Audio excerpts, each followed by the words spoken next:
Ang mga gawain ng lingkod ng Diyos. Ika-49 na kabanata. Makinig kayo sa akin, kayong mga naninirahan sa malalayong lugar. Hindi pa man ako isinilang, tinawag na ako ng Panginoon para maglingkod sa Kanya. Ginawa niyang kasintalim ng espada ang mga salita ko. Iningatan niya ako sa pamamagitan ng Kanyang kapangyarihan. Ginawa niya akong parang makinang na pana na handa ng itudla. Sinabi niya sa akin, Israel, ikaw ay lingkod ko. Sa pamamagitan mo pararangalan ako ng mga tao. Pero sinabi ko, ang paghihirap ko'y walang kabuluhan. Sinayang ko ang lakas ko sa walang kabuluhan. Pero ipinaubaya ko ito sa Panginoon na aking Diyos. Siya ang magbibigay ng gantimpala sa aking mga gawa.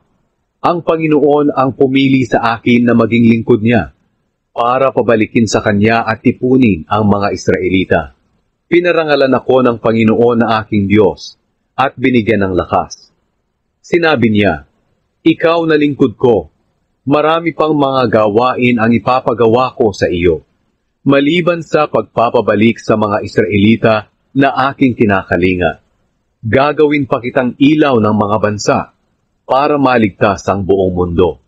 Ang Panginoon, ang tagapagligtas at banal na Diyos ng Israel, ay nagsabi sa taong hinahamak at kinasusuklaman ng mga bansa at ng lingkod ng mga pinuno, makikita ng mga hari kung sino kang talaga, at tatayo sila para magbigay galang sa iyo. Ang mga pinuno ay yuyuko sa iyo. Mangyayari ito dahil sa akin, ang Panginoong tapat, ang banal na Diyos ng Israel. Ako ang pumili sa iyo. Muling itatayo ang Jerusalem. Ito ang sinabi ng Panginoon, sa tamang panahon ay tutugunin kita. Sa araw ng pagliligtas ay tutulungan kita. Iingatan kita. At sa pamamagitan mo gagawa ako ng kasunduan sa mga tao. Muli mong itatayo ang lupain ng Israel na nawasak. At muli mo itong ibibigay sa aking mga mamamayan. Sasabihin mo sa mga Israelitang binihag at piniit sa kadiliman, lumabas kayo, malaya na kayo. Matutulad sila sa mga tupang nanginginain sa tabi ng mga daan at mga buron. Hindi sila magugutom o mauuhaw. Hindi sila maiinita ng matinding init ng araw o ng mainit na hangin sa ilang. Sapagkat akong nagmamalasakit sa kanila ay magpapatnubay sa kanila sa mga bukal. Gagawin kong daanan ang aking mga bundok na kanilang dadaanan. Ang mga lugar na matataas ay magiging pangunahing daan. Darating ang aking mga mamamayan mula sa malayo. Manggagaling ang iba sa hilaga, ang iba na may sa kanluran, at ang iba'y galing pa sa sining. Umawit ka sa tuwa o langit, at magalak ka o mundo. Umawit kayo kayong mga bundok, sapagkat kaaawaan at aaliwin ng Panginoon ang kanyang mga mamamayang nahihirapan. Pero sinabi ng mga taga-Jerusalem, pinabayaan na kami ng Panginoon. Nakalimutan na niya kami. Pero sumagot ang Panginoon, makakalimutan ba ng isang ina ang kanyang anak? Hindi ba niya pagmamalasakitan ang isinilang niyang sanggol? Maaaring makalimot ang isang ina. Pero ako, hindi makalilimot sa inyo. O Jerusalem, hinding-hindi kita malilimutan. Isinulat ko ang pangalan mo sa aking mga palad. Palagi kong iniisip na maitayong muli ang iyong mga pader. Malapit nang dumating ang muling magtatayo sa iyo, at ang mga nagwasak sa iyo ay paaalisin na. Tingnan mo ang iyong paligid. Nagtitipon na ang iyong mga mamamayan para umuwi sa iyo.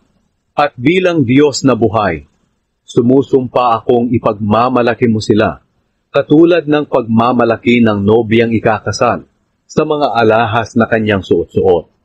Nawasak ka at pinabayaang giba, pero ngayon ay titirhan ka na ng iyong mga mamamayan.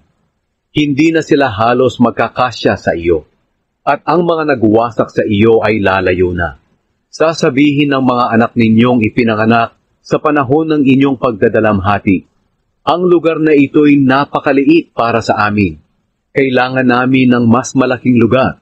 At sasabihin mo sa iyong sarili, sino ang nanganak ng mga ito para sa akin? Namatay ang karamihan ng aking mga mamamayan. At dahil doon, ako'y nagluksa. Ang iba sa kanila ay binihag at dinala sa ibang bansa. At nag-iisa na lamang ako. Kaya saan galing ang mga ito? Sino ang nag-alaga sa kanila? Ito ang sinabi ng Panginoong Diyos. Sesenyasan ko ang mga bansa at ibabalik nila sa iyo ang iyong mga mamamayan na parang mga sanggol na kanilang kinalinga. Maglilingkod sa iyo ang mga hari at mga reyna. Sila ang mag-aalaga sa iyo.